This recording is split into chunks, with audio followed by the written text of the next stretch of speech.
Time for recent reads.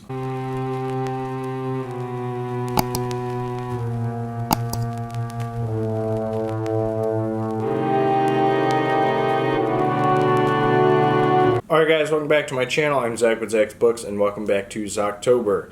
Today, I believe we are posting this on October 7th, which is Danielle and I's 5-year anniversary. Woo! Love you, Bubba. So, today I'm going to be doing a recent reads. I have read, I think, 6 books so far on the day of this being filmed. By the time it's posted, I'll probably have 7 or 8 of them done. Maybe. I'm on 7 right now. The other 2 I'm not going to talk about in this because I'm trying to plan those for a different video. I've read 2 Stephen King books, reread this month already, and I am hoping to get to it eventually. The sad news is I don't think it is going to be its own reading vlog this year. I think what I'm going to do is it's going to be like a Stephen King recent reads for the month, and that's kind of how I'm going to do it this year. Just ran short of time, and I'm working basically almost every day in October. So, yeah, I've got 4 books here. We'll try and link as many of these as we can down below. I don't know how many of these we can or would work, but we're going to do our best. Also down below, don't forget to check out the podcast. We have Danielle's channel, the Bookstagrams. We've got Pango Books. All that stuff's down below. And without further ado, let's get into my recent reads. Alright, so this is going to be part 1 of, I don't know how many I'm going to read in October, but maybe 2, and possibly 3. And again, there's going to be the Stephen King one later, so I don't know. But the first one I'm going to talk about in this is the first book I read in October, Attack of the Jackolanterns by R.L. Stine. It is a Goosebumps book. So this is a book where we're following a kid named Drew, and pretty much what happens is a couple years prior, he and 2 of his friends got pranked pretty bad at a Halloween party, and basically what the whole plot line of this story is they're going to get them back. I don't remember, his other friend's name is Walker.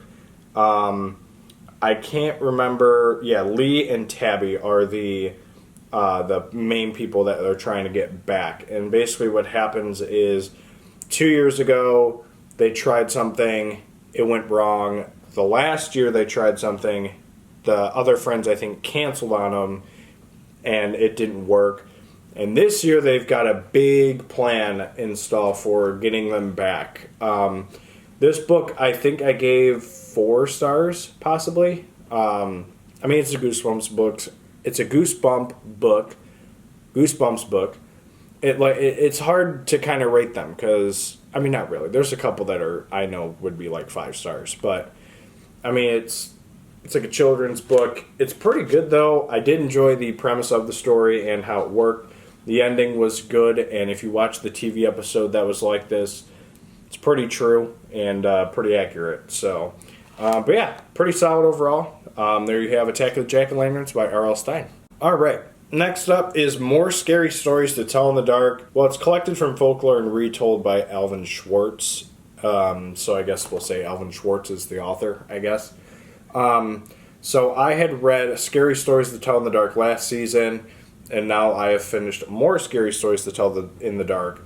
I want to say the third one is called Even More Scary Stories to Tell in the Dark or something like that. I did not read that one, not yet anyway. I might save that for next season, or I might do it this season. I don't know.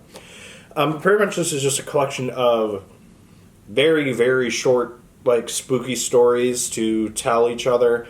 They even have some of them where it's like, if you're in a group of friends, start looking around at people and, like, point at people or, like, jump out and do rah!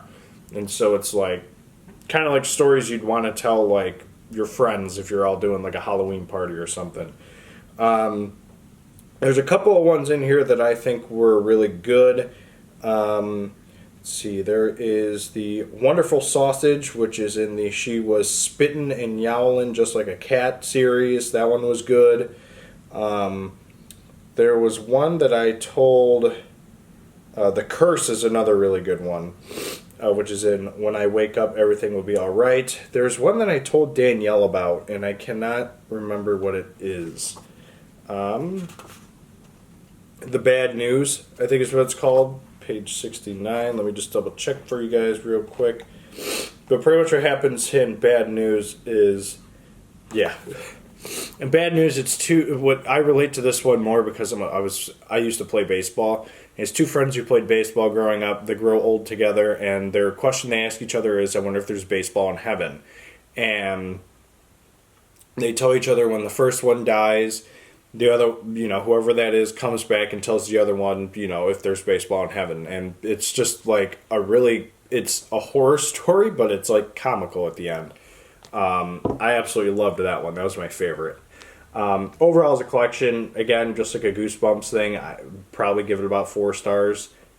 Pretty solid stuff. But yeah, there you have more scary stories to tell in the dark, I guess, by Alvin Schwartz. All right, next up is another R.L. Stine book, and that is Halloween Night. So, this cover looks really cool. There is a Halloween Night 2. I do not have that, but this one, pretty solid story. I think I'm going to settle with 4 stars with this one. I think that's what I told Danielle. Basically, we're following Brenda, and she's got this thing where she really doesn't like her cousin Haley. And basically what happens is Haley is kind of going around. So Haley went through a situation where her parents went through a divorce, and she's living with her cousin, which is Brenda, and her family. From there, Haley has been caught, stealing people's boyfriends, doing weird things, and all this bad stuff starts happening to Brenda, and the parents are on Haley's side.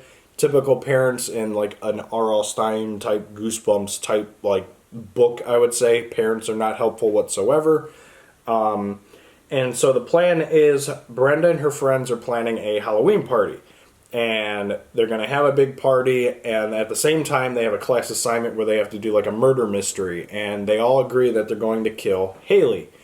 And eventually stuff gets so drastic that they might mean it realistically and not just in the story. You have to read the book to find out. But it's pretty solid. I do like it. I listened to it on YouTube, which was really weird.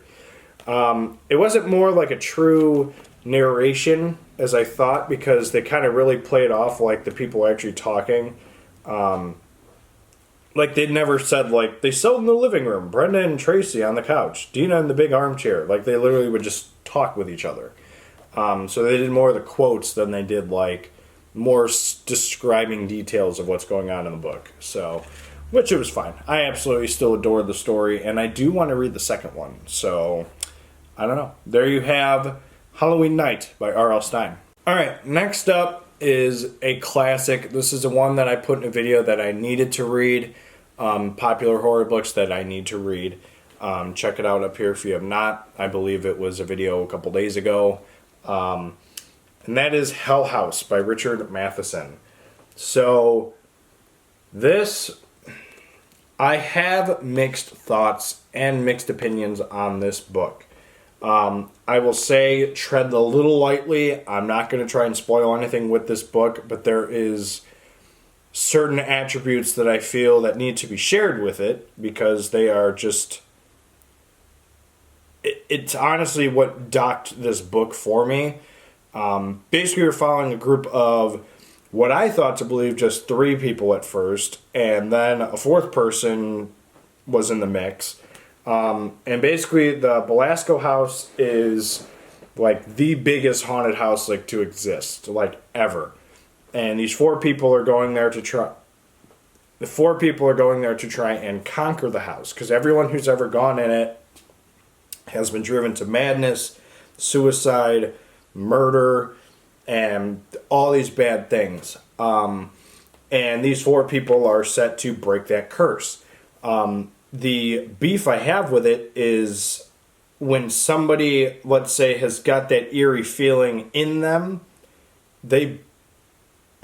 what caught me off guard was they basically just get horny. Like, they literally just want to have sex. Like, that's all, whenever someone gets possessed, that's all they want to do.